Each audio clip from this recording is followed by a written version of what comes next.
Well, I'd like to welcome my guest, Bob Andrews, a resident of Shipko Cove on the Portage Peninsula. Good morning, Bob. Morning. You've lived practically in the same area on the peninsula all your life, haven't you?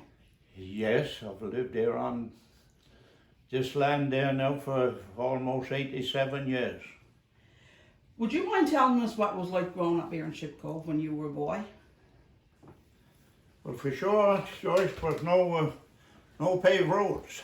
I'll tell you that much. And a lot of things around there that sticks in my mind, especially over around Darrell's Road over that way. There's an awful lot of houses that was there then is gone now. Real old-fashioned houses. And at that time, most of the houses over there was double houses or three in a row. And I remember one place over there was 8 houses in a very small place that Wow. you'd hardly think there was 8 houses there. Amazing. Yeah, and it was different.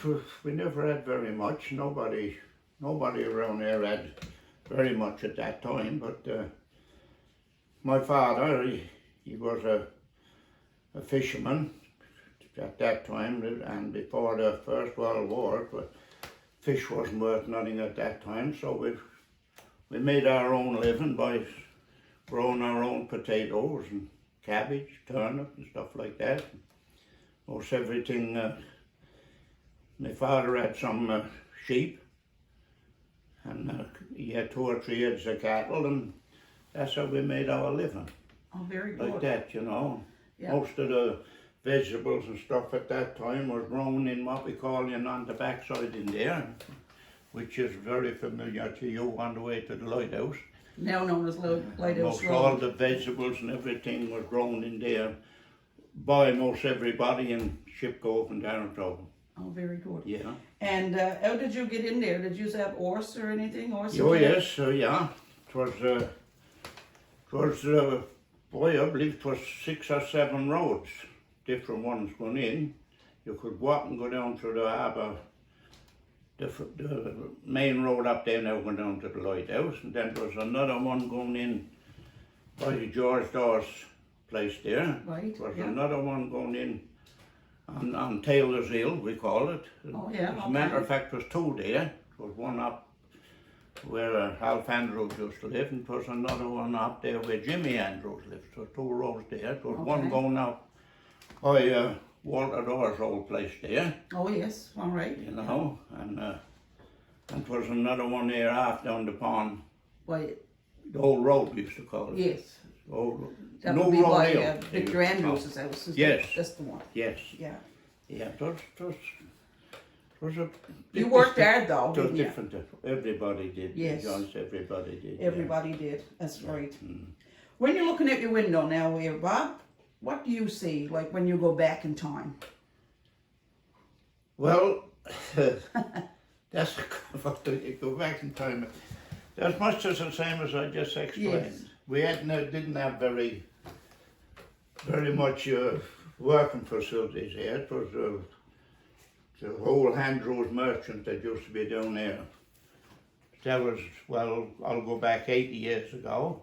We used to go down there, and he was a salt fish buyer, dry fish, salt fish, and there was no such thing as fresh fish that time. So lately after that then, I really don't know the year, old Cy Moores from Harbour Grace came up here and put the planting that down there, and that kind of changed it. Everything then went to fresh fish and stuff like That was that. probably in the early 60s. I think my dad worked on that. Could be, I imagine, yes, yeah. And so you live close to Shipko Pond. Right alongside, yeah. And how did you spend your summers and your winters? Did you spend a lot of time at the pond? In the winter time, when I was young, no, I went away when I was 17, and after that, I wasn't around there a big lot. I worked most all summers and winters on the go. But back then, the pond, once the freeze over, probably November, I'd say, everybody would be skating. And at night time down there, the pond would be black with young people. Is that Black. right? Right from the foot of the pond right up the full length. Wicked. Now it was a lot more people around there, younger people, because the families were bigger then. That's right, yeah. You know, it was 9 of us in the family, and most every household had 5 or 6 children. They'd be all skating, and they'd be all down playing hockey on the pond and trouting in the summertime. Yeah. The pond at that time was a lot of salt water, like trout and eels and smelt and everything used to come up. That brook there used to be white. Is that right? With the water running out. Wow. And you know, You didn't have a store-bought hockey stick, did you, when you played hockey down there? we made our own. That's right, And yeah. most everybody made their own sticks. Or at that time, a lot of the people around there used to go in the woods and cut firewood and stuff like that. And if they come across a hockey stick, they bring it home. Is that right? We chop them down and make our own. Perfect, yeah. I have heard about the liver factory. Now, that's before my time, so Yeah. do you know about that? I knows about the liver factory all while he was there, and I know the 3 men at that time that did run. There was an old gentleman, I'm going back now probably 80 years ago, from Bay Roberts, and his name was William Barrett. And he stayed in the whole house down there, right alongside the liver factory. And they had a little small boat, and they'd go up in the harbour, the Ship Cove here, and go down Dibs Cove and that, and collect the liver from the codfish. Wow. They'd bring it up there. That was, a coal, burn coal, in a big boiler. They had 3 boilers in that, and they'd fill that with liver, and boil it out and make the cod oil. What would they do with cod oil after? Now, there used to be I don't know who really owned that, but there used to be a mun down in Harbour Grace. Muns. Yeah. And they used to buy a lot of the cod oil and stuff like that from up around there. Now, another friend of mine, he was older than me, Henry Dorr, which was very well known around here. He was the second fella that I know that did run that liver factory. Yeah. That's amazing. Okay, there were 2 ice houses here in Ship Cove. Can you Yes. tell me a bit about that? The 2 ice houses was here. One of them belonged to Georgie Dorr, from what we call up in the harbour, up in Portygrave. The other one belonged to Harold Andrews here in Ship Cove. That one was a fairly big one. They were built out of slabs. That was brought over to 2 mills, a Bishop and a Barring in Bay Roberts. So they built it here, and they used to go down. They had the pit saws at that time, and they cut the blocks of ice out of the pond down there, and bring it in, put it in this ice house, they called it, and they'd bury it all over with sawdust. Oh, okay. That'd be good for all the winter, probably next summer. Is that right? And 'twas nothing in there, if you went in and looked, 'twas nothing, only a big shed full of sawdust.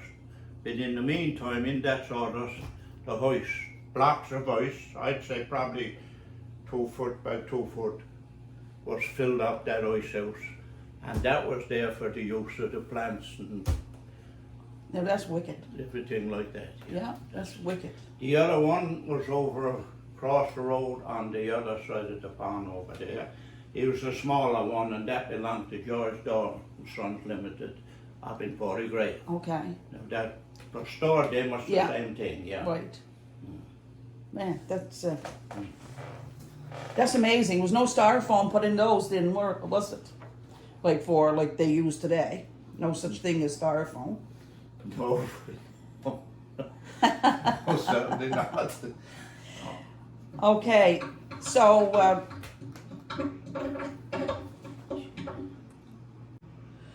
St. Luke's Church. Did any of your descendants have anything to do with building St. Luke's Church? Yes. My grandfather, Gilbert Andrews, his wife's name was Jane, and the church that's up there now, if I remember correctly, the stories he would tell me that the blueprints that come from England to build that church up there at that time, he didn't like them. So he sent them back to England. He drawed over some himself and sent them back to England. And they approved it over in England and sent back, and my grandfather built that church up there. With the help of, I guess, the men in the community. The men from around here, yes, Yeah. I know some of them. Yes. As a matter of fact, I think one of his main men was Uncle Israel Dorr over here in Darrow. Okay, He was yeah. one of the big, really good carpenters. Yes, he was, right. And every little thing in that church up there, inside, my grandfather cut it out. Oh, very good. Yeah. And that was all done now with free labor, wasn't it? Most of it, Yeah. as I remember. Now that's back a long time now, you Yeah. know, I don't remember much about, I know a lot about my grandfather. Right, yeah. Yeah, and then after that, he was more or less a main man for all carpenter works around Portygrave, and after that my father took over and he built the last two wharfs was there in Portygrave, and also the one before the one that's up in the harbour now. Oh, very good, My yeah. father built that, and Yeah, that was all this through the government was done by a main man up in Ozzy's Cove, Jake Bussey. Jake Bussey. Jake Bussey, now, Yeah. I know a little bit about him, but not Yeah. a big lot, but he was a government man that used to come around here, and he used to tell the people how much the wharf was going to cost and all this stuff, how many men could work there. And my father worked more or less under it, Very good. Jake Now, Bussey. very good. Would that be Ross Bussey's dad? That'd be Ross Bussey's, yes, it could be. Yeah. Yes. Because his father was Could Jake. be, Yeah. yeah, Oh, very good. yeah, yeah. Well, really appreciate what you've done here today, Bob, and thank you very much. It's been a pleasure talking to you. And Pleasure hopefully we talking. can do it again with some more. Pleasure talking to you, Joyce, you know. Yes, There's a lot of history way back then, you know, even before the war and stuff like that. Exactly. Yes, it is, yeah. okay. Okay, I'm just going to ask for one last question. Was there very many men here that went to war? Do you know of? I noticed there probably 4 or 5. But now some of them, I think we had an old gentleman down there, Uncle Taylor Porter, down in Bloomingdown, and Bertram Porter. Taylor, he served in the 2 wars. Oh, very good. 14 to 18 and Yeah. 42 to 45, was it? Yeah. And he also had a son, Bill, that went in the Second World War. The two of them went together. Right. Now I had 2 uncles. The Gordon Porter down there was on my mother's side, was my mother's brother.